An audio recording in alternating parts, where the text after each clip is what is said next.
here behind me is James Miller, and he will be leading us in a service that I'm looking very forward to.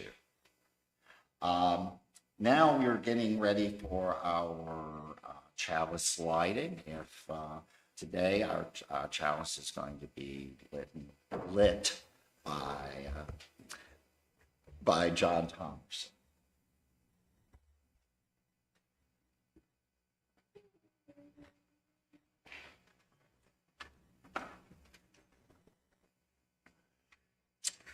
For each and for all, we light this chalice who are here and who are not here. For all who've ever walked through our doors, for those who may yet find the spiritual home, and for those who can't even imagine it. For each of us and for all of us, may this flame warm and bright. Please join us in singing hymn number 362, Rise Up, O Flame.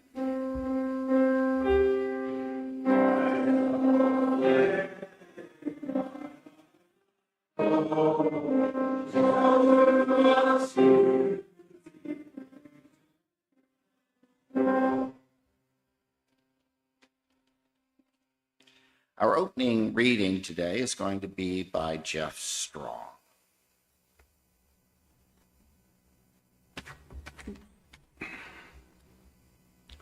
Liturgy, the Work of the Beloved Community by Karen G. Johnson. The word liturgy is a fancy word meaning the formulation of a religious service. Its etymology tells us that it means the work of the people. In many Unitarian Universalist contexts, the verb worship is intransitive. We do not worship something or someone. We claim the act of worship as raising up that which is worthy. There is magic afoot and reason, ritual and intellectual rigor, compassion, mutual care, delight, skepticism, deep comfort, disappointment, tears and laughter, challenge. It's all there. It's our Sunday service. Don't look too closely, though. Behind the curtain, you might notice a dropped line, a skipped element on purpose or accidentally, a missed cue, one part going long, another going shorter than anticipated, someone not quite on their game, a baton passed and dropped, for all to see. But then again, do look closely. See teamwork at play, adjustments made with a simple word or gesture, a deft drop, an even defter catch, a kind reminder, a gentle laughing at oneself, a collective forbearance, an assumed forgiveness, a truly it did not matter, sparks of synergy, moments of grace, moments of grace. This they see too, this they experience, hearts expanded. Magic is afoot, bundled in the work of the people, raising up that which is worthy.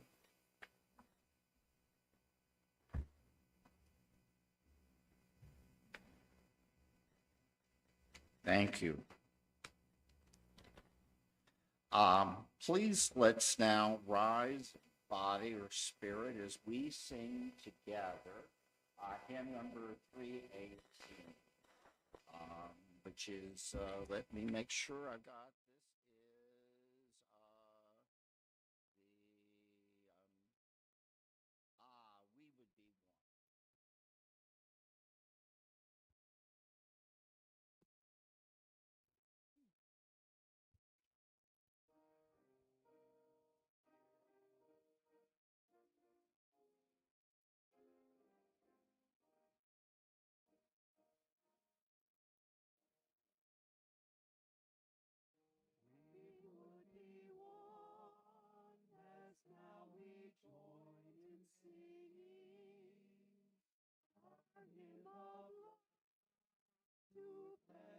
ourselves anew.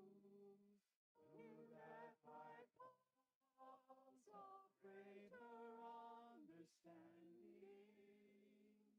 of who we are and what in us is true. We would be one in living for each other, to show to all our new community. We would be one in building forth tomorrow a nobler world we have known today. We would be one in searching for that meaning which turns our hearts and points us on our way. As one we pledge ourselves to greater service, to love and justice strive to make us free. Thank you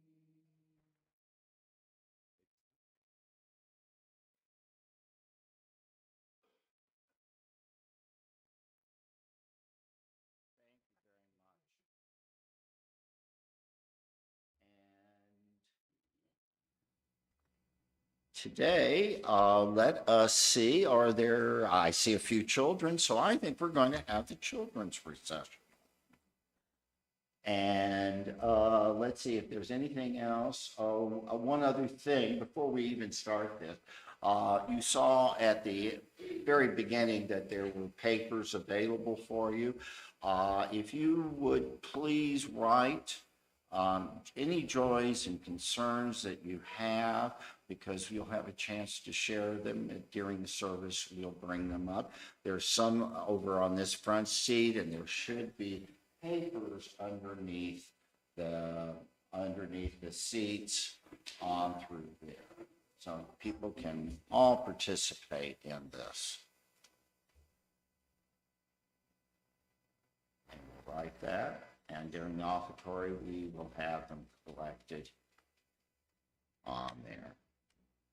And now, as the children go to their own religious service and exploration, we will remain seated as we sing them on their way with Go Now in Peace.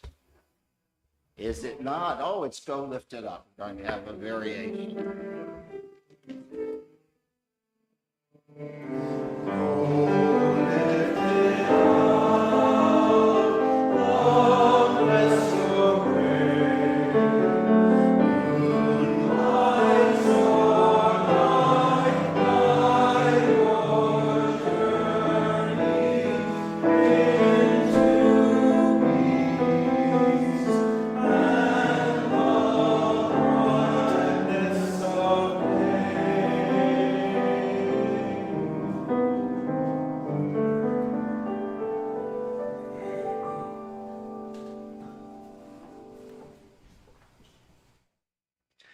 We're now going to take a few moments for meditation, reflection, and prayer, and the singing bowl will lead us into silence.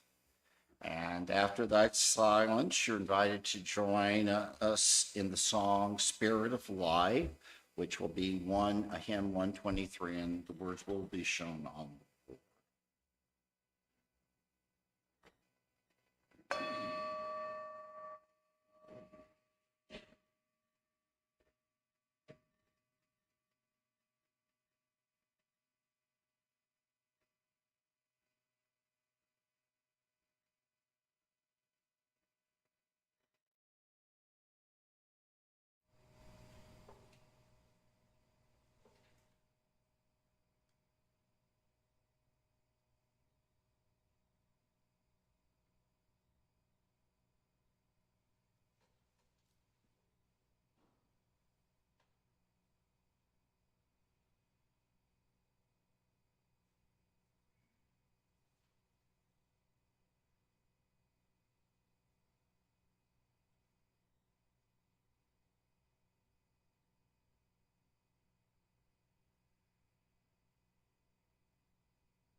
We are now going to be doing a responsive reading.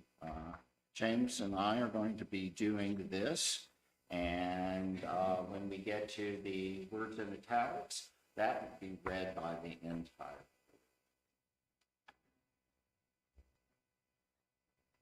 We who have no all-knowing deity to whom to relegate all the heartbreaks and complexity of human hatred often feel alone.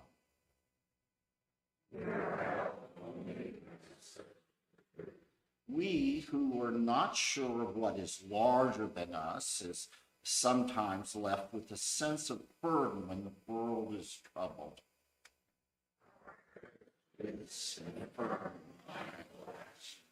We witness the voices of generations raised in opposition to one another. We witness strife and conflict and long for one simple answer we know can never be.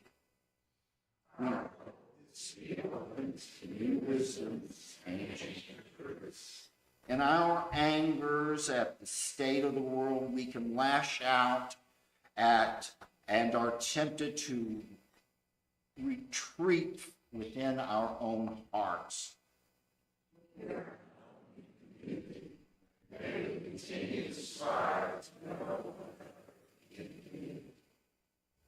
The author of this is Leslie.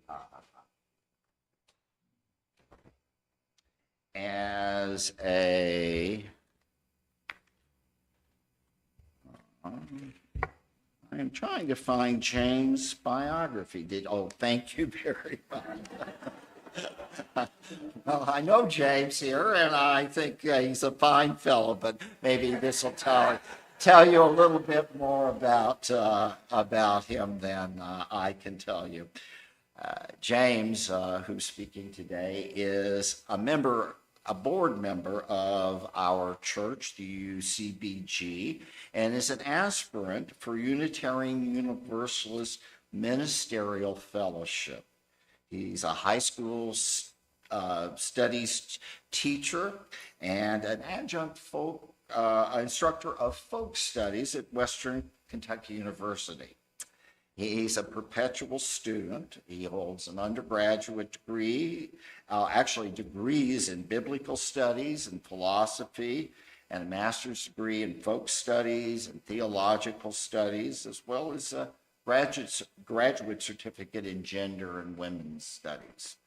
James leads the Zen meditation group and enjoys volunteering, powerlifting, skating, and occasional vacation. And he doesn't have this on the biography, but he might have said before, these boxes here, which come from a tree that fell down when we had our big tornado here, James fashioned with his own hand. So that's a good introduction to me. I hope you don't set the expectations too high with that. So I was going to start adding another piece of my bio. I was blessed to live in the Florida Keys during high school. So much different experience than a lot of high school students. Even when I talk to my students in the high school I teach at, there's some real differences in how I lived.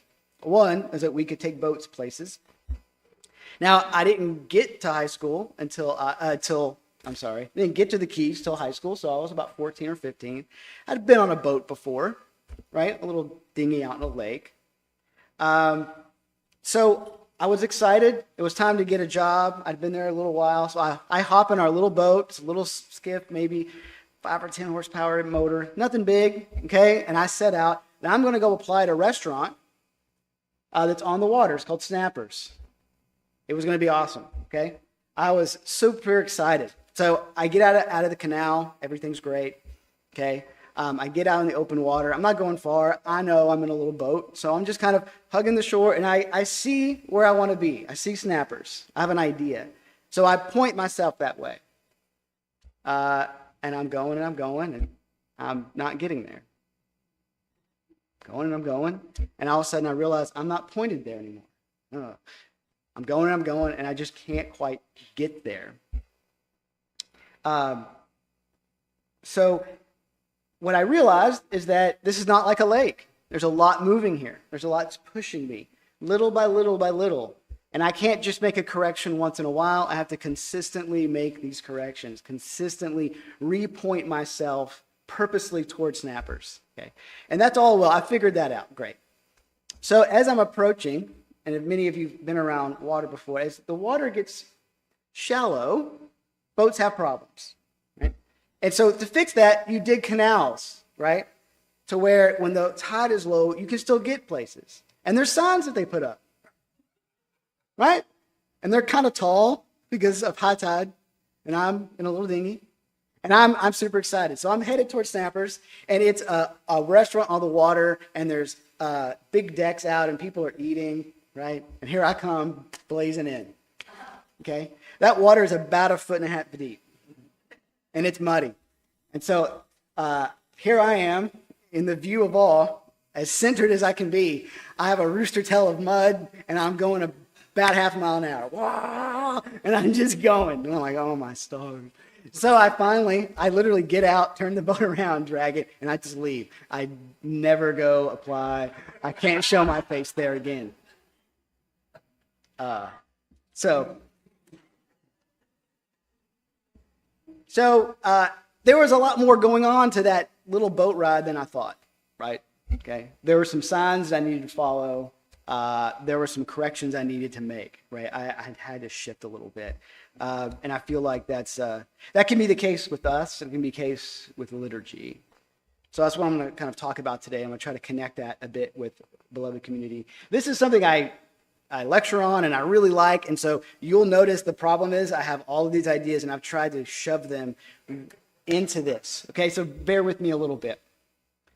So liturgy, like we talked about in our opening reading, it can be used to describe what we do in a religious service. More specifically, the forms, right? The formulary, the rubrics, how you do it, what you do, when you do it, why you do it is sometimes there, but not always. Okay, it's how it's supposed to be. So depending on your tradition, this could be really complex. I was in the Eastern Orthodox tradition. A lot of my seminary is in that tradition, and there are books and books and books. There's a whole classes on how to even figure out how to put a service together. They're quite complex. While they may look the same every week, it takes about 7 years to have the same service. And some services you don't have, it takes 20 years to hit to it. And we're very excited to have that, constellation.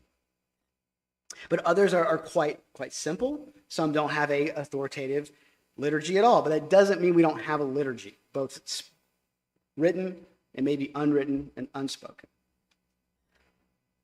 So liturgy can also refer to not just our services, what we do here on Sunday morning, it can also refer to the larger cycle, like our year. Days that we set aside, holy days, days we find important, days we set aside to focus maybe on a particular value or an event in our tradition. So we have some remembrance, Science Sunday, flower celebration, even our summer light is a part of our liturgical tradition. That's what we do. It creates that larger cycle of our liturgical life. We mark time with it even. It reflects who we are. It can also reflect those larger cycles like our life cycles, funerals, weddings, initiations, right? How we are forming those, how you're supposed to do those. A lot of traditions are different. A lot of us have a lot to say about how we want those done. So again, all of this together might be considered our liturgical life. And so these are all rituals. Okay, I'm going to break that term down a little bit too. I think sometimes that word, it can have some connotations that can be negative. We sometimes use it negatively. Oh, that's ritualistic. I'm not into ritual, right?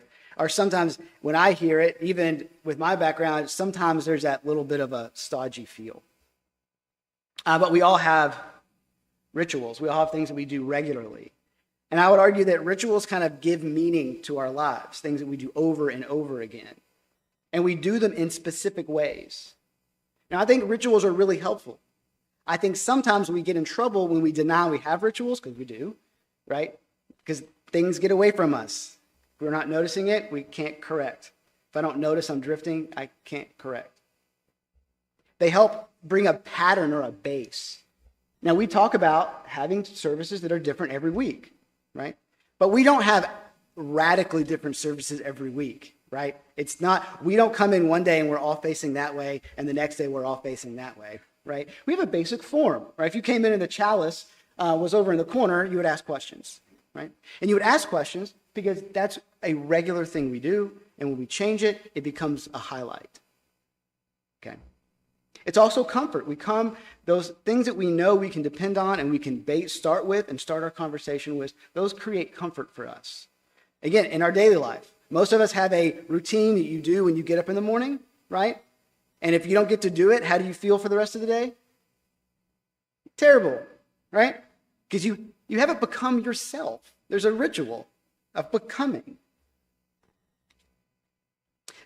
These rituals can be a canvas. This pattern is a canvas that we can use to paint on. When we change things, when we decide instead of doing this regular service, we're going to focus on something and make it different, the flower service or something of the nature, that's a color on the canvas, right? It creates that contrast. So when they lose meaning, because I understand that idea, that ritual, that name, that term gets problematic. I think when they lose meaning, when they start to become problematic is when we have that repetition without reflection. That repetition is there, but we're not reflecting on it. Why are we doing it? We don't see where it's pushing us, and then all of a sudden we find ourselves somewhere we don't want to be because we haven't been into it. So I'd argue that a good definition, even a bit academic, is that ritual defines an aspect of our lives. It defines an aspect of our lives. So weddings are a good example. So when I teach this, I teach weddings. We talk a lot about weddings in my class. You would think I'm a wedding planner, but I'm not. So the idea is that that defines our relationships, right? How we do a wedding, the things we choose, the forms, who's doing the service, where are people going to stand, what colors are we going to have, what color are they going to wear, who's the bridesmaid, who's the grooms, who's not going to be there, right? These all define relationships. They're defining us. It becomes a metaphor for how we understand our relationship, at least now, and what we aspire, what we want it to be. And we're also communicating to others that same thing. This is our relationship. It's not your relationship. It's not our parents' relationship, although they have a lot to say about our weddings, right? It's not our society's relationship, although they'll have a lot to say about that. The fact that there's often conflict tells you that it's an important thing that we're doing. Marriages are also kind of interesting in the sense that when weddings, when something goes wrong, we kind of immediately are very worried. We think, right, oh, what's going to happen, right? There's so much interesting lore about when it rains or when someone trips or if the groom sees the bride or something of the nature, right? We're using it to not just define, but even manage, right? Our expectations, our understandings. So they're all there. Again, those watching these rituals, even if you're not in it per se, you're learning. This event becomes a metaphor that shapes how we think about the relations or relationships. So I remember when I first got into the Eastern Orthodox Church, there are no vows in the weddings. You don't say a vow, right? That was very new to me. It's a different idea about what's happening. That form, it communicates that, well, it's not you two doing it, it's the community. It's the deity that's doing this, right? It's just a shift. So again, our reflection here is also, our liturgy here is also a reflection of our values, who we are, who we want to be. So when we come together as the beloved community, the forms that we take, they express our ideas of who we want to be. Or at least they should, if we're correcting. So liturgy provides a compass. It may not tell us exactly who to be. Some traditions do. But it points us in a direction. And more than that, it tends to lay a path for us to move forward as a beloved community. We may need to correct. We find ourselves off. So I've dropped another term on you, beloved community. And I think we use that a lot. I want to give a short definition that I kind of like. from Reverend Frederick Gray. So she defines it as a community that practices a radically inclusive, compassionate, anti-racist, anti-oppressive, multicultural, multi-generational faith within and acts powerfully in partnership and solidarity for justice and liberation beyond. That's a lot. But there's two words there that she's actually added that I really like and I think is important. That practices and that acts. So in theory, we would choose all of the forms, what we do here, what we say, how our space is moving, how it's set up, how people can get in and get out, who's excluded, who's included. We would do all that out of our values and beliefs of what we think that community should be. And what happens is that would shape us. We put that forward, it shapes us. It shapes those who are present to move out and try to become and practice that and act in that way. So, like our reading said before, liturgy is often defined also as the work of the people, and I really like that definition. I think it's almost better than the forms. Okay? So the beloved community then is not realized without work. Our work. The beloved community comes out of the work we do, and we are a product of it, which is also important, right? It's the product of what we do. Not always what we think, not always what we want. What we do is what that community will be. It's a performance. So like any performance, there's so much more to them than what's written down on the page. I've heard it said that music, especially jazz, it isn't the notes. It's the space in between. The pauses, the small adjustment, being in the moment, responding. So that's not always made clear by our liturgical text. So this is our liturgical text for the day, right? But if I handed this to you and you've never been here, you would get an idea, but there's so much that's not on this page. And it's very important to our liturgical tradition. And sometimes we follow them much more closely than we follow the words on the page, because it's who we are. So how we approach the object. It's not just that we have a chalice. It's not just that we sit this way. How we approach that. How we act in this space. How we interact with each other. How you're supposed to do it. We don't come up here and just light it and there you go, right? Our actions, right? You can see how we're oriented. The care we give. The way that we orient ourselves. We're all looking this way. Right? It tells us how we view the action. It's those things in between. To the point where sometimes the thing we're doing isn't the important part. And I'll tell you a little story. First time I came here, it wasn't great. Excuse me. I admit the sermon was not great. It was a particularly, it was a transition time here. I didn't know that. It was between ministers or the end of a minister, and the sermon was aggressive. And people know how that can be. But that's not why we are still here. We experience the notes, not his notes, not those notes. We experience the notes in between. We experience all of those other things that make a community what it is. All those ways that we act. Can't quite put that on a text. And that resonated, right? Despite everything going on.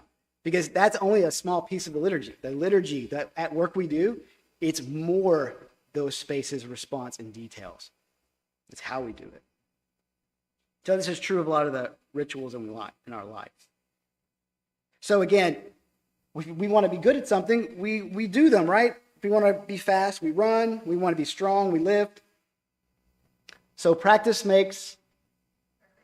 No. Practice makes permanent. Permanent. How we do it long term, it becomes permanent. And the fear actually is that we become blind to it.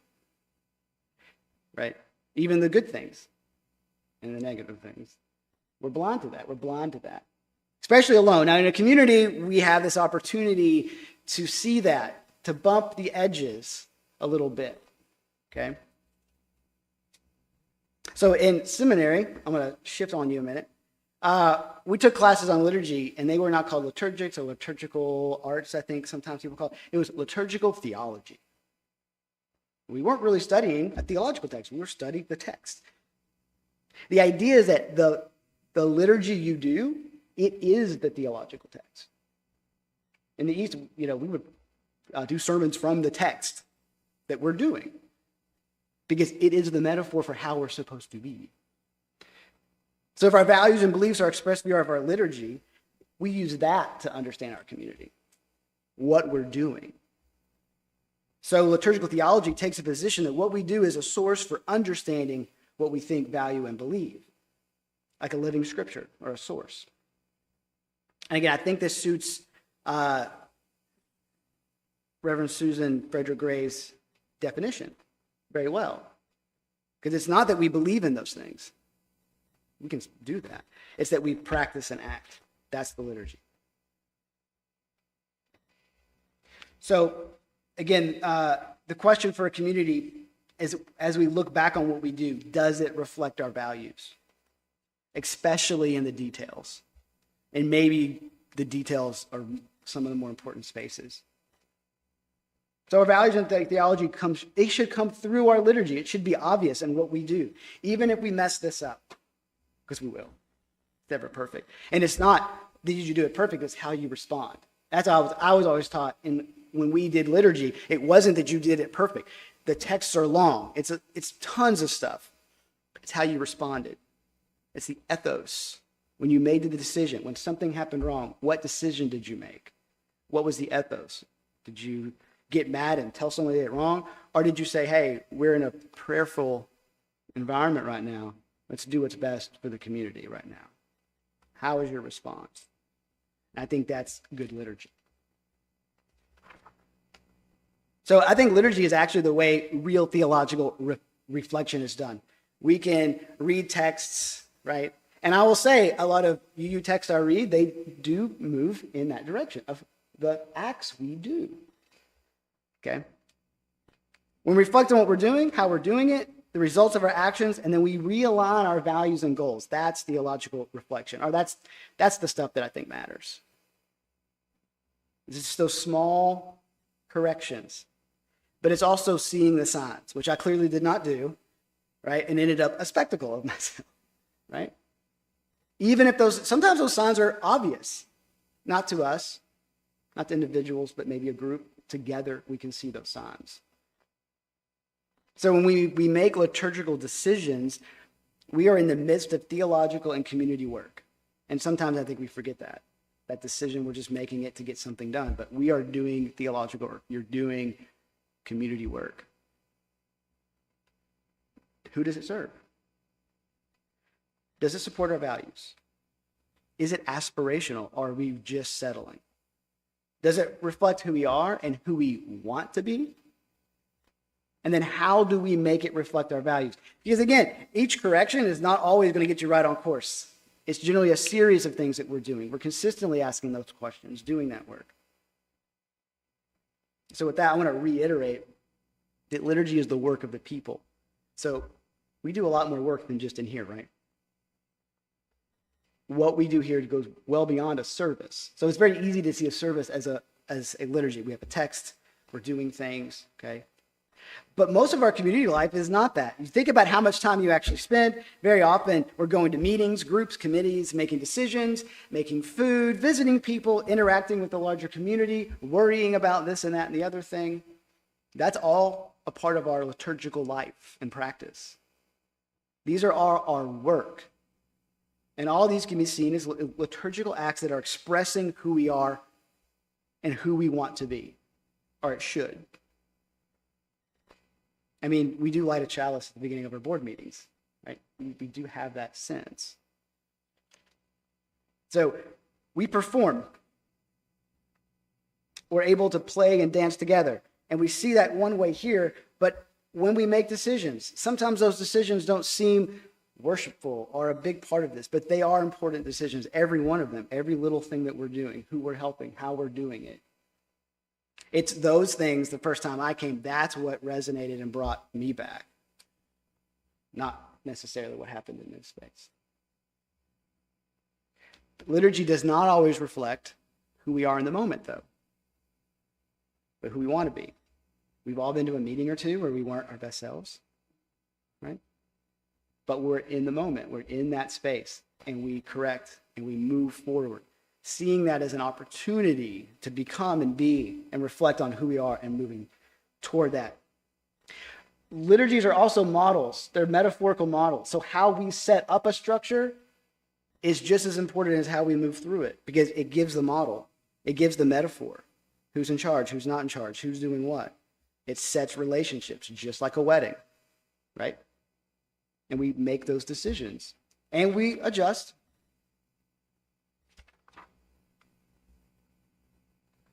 So again, how do we negotiate that? Well, that's not something I can give you in a sermon. Not like this. But I can say that what's important is that these are metaphors that shape us. These are experiences that shape us. And none of the things we do, again, we focus on this one, but none of the things we do are off on the side. How we run a meeting, how we develop our groups, how we care for a space, that's all liturgical. That's all expressing our values, and it adds to that larger life and that what resonates with us. So what do? Well, we look at those things we're doing. We look at the metaphors that are coming out in our services, the metaphors of who belongs here, who doesn't belong here, how we're thinking. I think we think in metaphors, right? Who belongs, who doesn't belong. We negotiate them. We present some work, some don't, we move on. We try one thing, it doesn't work, we shift. It's not really a mistake, it might be a mistake, but the theological process is to move forward, to look at it, reflect on our values, and then try to move again and act and practice. Okay. So, beloved community, it's an act. It's a thing we do. With our forms, it shapes us, but we must purposely shape it. And I think, again, I may be beating this a bit, but it's not just, we don't just purposely do it here. We do it purposely in every aspect, that our values come out in all of those aspects. So I want to leave you with this, that liturgy is a convergence of many threads. One of the reasons is where theological work is done. It's actually where all of the threads come together. It connects us to our past, our history. It's active. We relate to our history, the hymns that we do, the things we're looking back on, not just as a denomination, not just in the traditions that we bring, but in this actual community itself, its history. All comes to us. We're bringing it forward, reacting, interpreting, learning from our past, both as persons and as a community. Sometimes we do that well, sometimes we don't. The present, that's us doing this now. And not just who's doing liturgy with us, but those who can't be in attendance in our groups at large. But it also connects us to the future, because what we do, how we form what we do, is who we will become. As we build and live a beloved community, we're shaping and moving into the future. It doesn't just happen. We're not here because we just showed up. A lot of people did a lot of work, and they've done that reflection. And I hope that we continue to do it.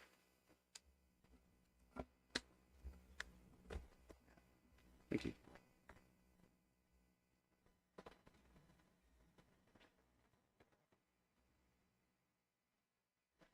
Thank you very much. We appreciated your thoughts on this. And let us see where we're going. We collect a little money. This is for our offertory. And as you know, we like to think that we can get by because of our spirit, and it certainly does help, but we also need the money. It helps us keep the lights on, it helps us keep running things, the heat, and although right for the moment we don't seem to need that too much. It's been just beautiful out through here. And while we're collecting the money through here on this, we are going to be doing this for our third Sunday, and this is the Fairness Alliance. So all of the funds that will be collected today will go toward this good organization. And it'll be it.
Thank you very much. This is I like what the crew's doing.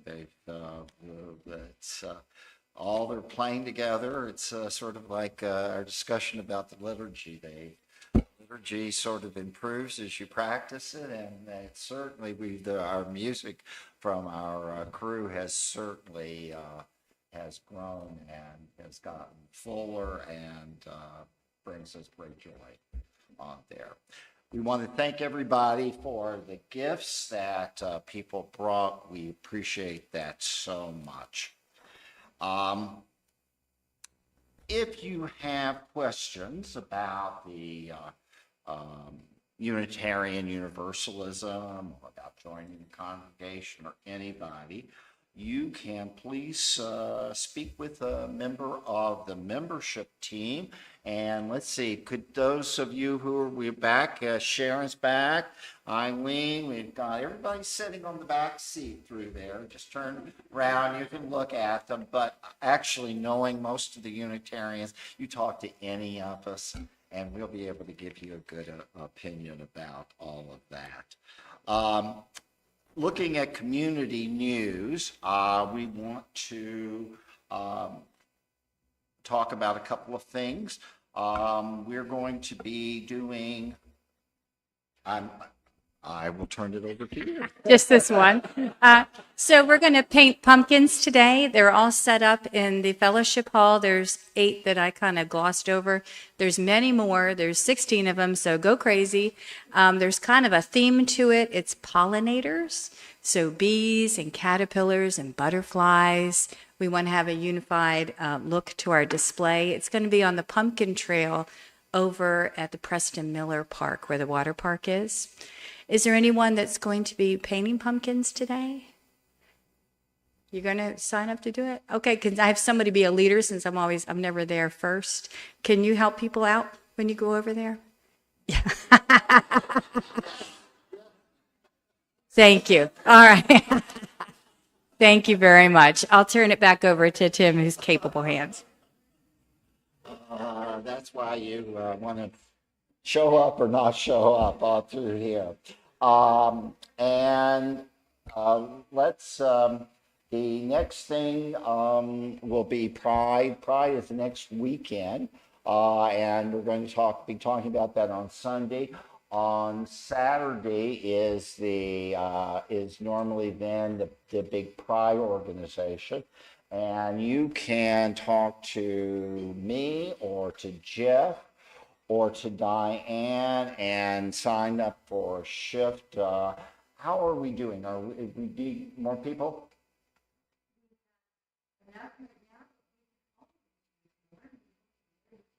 Right. Yeah.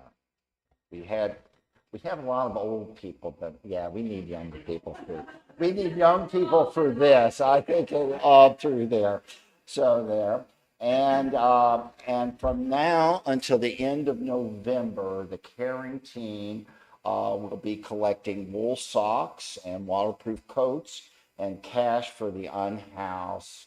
And please see Linda for that. I don't think she's here today, but we can certainly pass that on. But we appreciate that. And next Sunday, our guest speaker will be Rachel Rogers, who's spoken here before and will be doing. That should be very interesting. And let's see. No, actually, I don't. All I have here is her name, so we'll go on that.